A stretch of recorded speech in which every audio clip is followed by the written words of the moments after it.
Esta setmana está teniendo lugar el Celsius 232 na Avilés.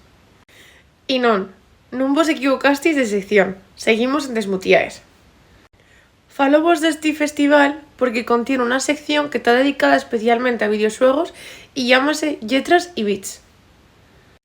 La edición de anguaño contamos con perfiles como Travis Baldry, Sandy Petersen, Sara Costa e Isabel Tallos, entre otros.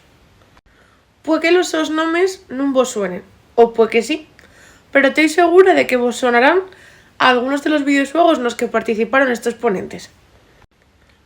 Seguro que vos suenen Torchlight, Quake, Doom, Moonlighter, Warhammer o League of Legends. Les charres van a tener lugar desde güey hasta el sábado, principalmente en la sala de conferencias de la Casa de la Cultura de Avilés.